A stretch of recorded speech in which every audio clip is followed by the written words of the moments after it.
राधा है धारा का विपरीत हो जाना।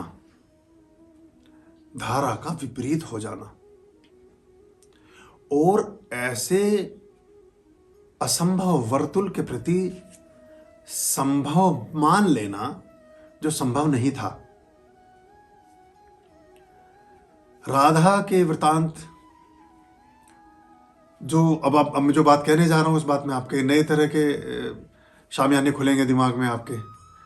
तो राधा का वर्णन 2000 वर्ष से पहले ग्रंथों में कहीं नहीं मिलता, बल्कि मैं और स्पष्ट कहूं तो लगभग 1100 वर्ष पूर्व के जो ग्रंथ हैं 9वीं शताब्दी के बाद जो शुरू हुए, जो चोल वंशियों ने या शुंग वंशियों ने या मौर्य काल के बाद जो कुछ ग्रंथों की रचनाएं हुई उनमें, या कुछ कुछ उल्लेख कालिदास के समय के जो विक्रमादित्य के समय के कुछ ग्रंथ हैं उनमें मिलता है।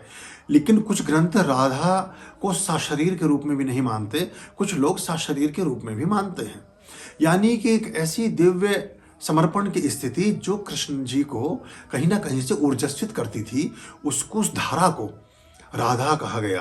क्योंकि परमात्मा जब व्यक्ति की तरफ चले तो वो धारा है। जब परमात्मा की जटाओं से जल का एक स्रोत बह कर के कन्याकुमारी पहुंचे या वो पहुंचे गंगा सागर तो वो धारा है। और जब आप चलें परमात्मा के शिखर की ओर तो आप राधा हैं। जब आप चलें परमात्मा की ओर तो आप राधा हैं, और जब परमात्मा चले आपकी ओर तो वो धारा है। और सबसे बड़ी जो धारा है वो है परमात्मा का प्रेम, परमात्मिक ऊर्जाओं में समाहित हो जाना, परमात्मिक ऊर्जाओं में एक लय और एक बद्ध हो जाना। तो राधा से भगवान कृष्ण 11-12 वर्ष की उम्र के बाद मिले भी नहीं। 12 वर्ष के बाद वो कभी मिले नहीं। जो अगर हम जो सशरीर राधा की बात करते हैं जो बरसाना में थी, और जिनका पूरा एक उल्लेख हमारे शास्त्रों में आता है, और लगभग उनसे 8 वर्ष या 9 वर्ष बड़ी थी। 18-19 साल की उस समय राधा थी, जिस समय श्री कृष्ण 11 साल के आसपास रहे। और उसके बाद वो लगभग इस तरह के वर्तुलों में रहे भगवान श्री कृष्ण कि जीवन पर्यंत मिल नहीं पाए। एक बार बस एक उल्लेख आता है जिसमें राधा सशरीर मिलने पहुंचती हैं द्वारका, गुजरात, और रुक्मणी को पता था कि श्री कृष्ण हमेशा राधा की बातों में ही लिप्त रहते हैं, और वो कहते हैं कि हम तुम्हारी अर्धांगिनी हैं लेकिन तुम फिर भी बात राधा की करते हो, कौन है ये। और जब एक दिन एक स्त्री पहुंच करके द्वार पर बोलती है कि मैं राधा, तो स्वागत में उनको रुक्मिणी देखने पहुंचती है। और देखने पहुंचती है तो वो देखती हैं कि राधा कोई इतनी सुंदर भी नहीं है जितनी सुंदर रुक्मिणी है। तो वो कहते हैं ऐसी क्या बात है जो राधा के प्रति भगवान श्री कृष्ण को समाहित किए हुए, सम्मोहित किए हुए, कौन सा ऐसा तत्व है। तो वो उसकी जांच के लिए उनको बराबर के एक आवास में, वहाँ अतिथि गृह में उनको ठहराती हैं, गेस्ट हाउस में उनके रहने का इंतजाम करती हैं। और ईर्षावश, जो ईर्षा एक स्त्रियों का जन्मजात गुण है, वो सब बर्दाश्त कर सकती हैं, सारी चीज़ें बर्दाश्त कर सकती हैं, लेकिन वो दूसरी स्त्रियों को बर्दाश्त नहीं करती। तो वो थोड़ा सा एक उल्लेख आता है बहुत सारे ग्रंथों में, शास्त्रों में आता है। तो बहुत भभकता हुआ दूध, बहुत गर्म दूध राधा को भेजती है। और राधा क्योंकि कुल्हड़ में है, मिट्टी के पात्र में है, उसकी तापमान का उतना अंदाजा नहीं लग पा रहा है। तो जैसे उसकी घूंट भरती है तो उनकी जीभ जल जाती है।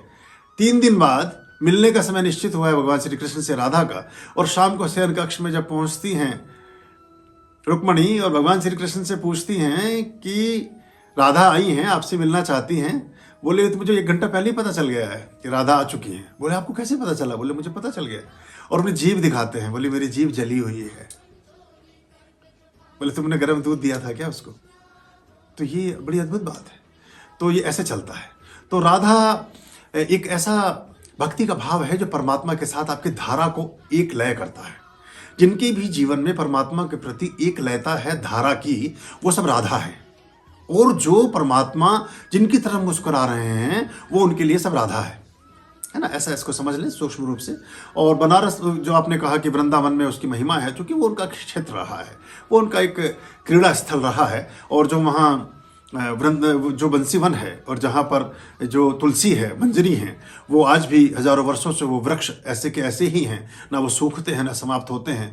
तो कहा गया है कि वहाँ भी गोपिकाएं और राधा के साथ गोपिकाओं ने वहाँ भगवान श्री कृष्ण के साथ रासलीला की थी। और आज भी उस स्थान पर रात्रि में रुकने की मनाही है। मैंने वो स्थान विजिट किया था बहुत वर्ष पहले, तो मैंने उसको देखा है। तो ऐसा करके सब चलता है। लेकिन इन सारे प्रसंगों से, इन सारे किस्से कहानियों से हम अपने जीवन में परमात्मा के प्रति जुड़ाव की एक डोर को समझना चाहिए। एक डोरी ऐसी है जो आपको परमात्मा के साथ जोड़ने का काम करती है। तो वो अगर हम तत्व समझ लें, उस भाव को ले लें तो अच्छा होगा। और दूसरी भाव एक और है बड़ा, जो सर्वागीण है, जो बहुत गहरे छिपा है। हम राधा कृष्ण बोलते हैं लेकिन जीवन में राधा में होते नहीं हैं, जीवन में कृष्ण में होते नहीं हैं। हम राधे कृष्ण, राधे राधे बोलने से बात नहीं बनेगी। जो हम राधे राधे बोल करके एक अतिशी कर लेते हैं अपने कर्तव्यों की, इससे बात नहीं बनती। राधे राधे कहने वाले ज्यादातर लोग, कुछ मैं सबसे, भैया बुरा ना मानना मेरी बात का, बहुत जल्दी आप रूठ जाते हो। नखरा एकदम नाक के अगले वाले सिरे पर विद्यमान रहता है, बिल्कुल रडार की तरह आगे आगे लेके चलते हो। तो जरा सा टच करता हूं तो एकदम से कूद के वो आपके खोपड़ी पर बैठ जाता है नखरा आपका। राधे राधे करने वाले लोग ज्यादातर, उनके हृदय प्रेम से तिक्त हैं, प्रेम से रिक्त हैं। प्रेममय व्यक्ति राधे राधे कम करते हैं, वो प्रेम ही करते हैं। और राधा का सारा संबंध ही प्रेम के साथ जुड़ा है, और कुछ उसका तत्व है ही नहीं। राधा का भावार्थ है प्रेम की अतिशयता, ओवरफ्लो हो जाना प्रेम का। लेकिन वो जीवन में अगर नहीं है तो राधे राधे करने से बात नहीं बन पाएगी, राधे राधे कह देने भर से बात नहीं बनेगी, उसको जीवन में अपनाना पड़ेगा आपको। तो अगर हम भाव को समझें, उसके मूल तत्व की ओर जाएं, और अगर ऊपर से लिपापोती कर रहे हैं तो हम उसके मूल तत्व को ना कभी पकड़ सकेंगे। और मूल तत्व को ना पकड़ सकने से उस मूल तत्व का जो प्रसाद, जो उसकी गुण महिमा, जो उसकी कृपा, जो उसका आशीष आपको संप्रेषित होना चाहिए था, वो भी ना हो सकेगा। तो हमें ये समझना चाहिए कि ये सब हम क्यों कर रहे हैं, तो बात फिर अच्छी होगी।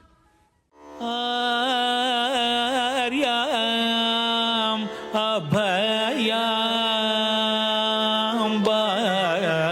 भज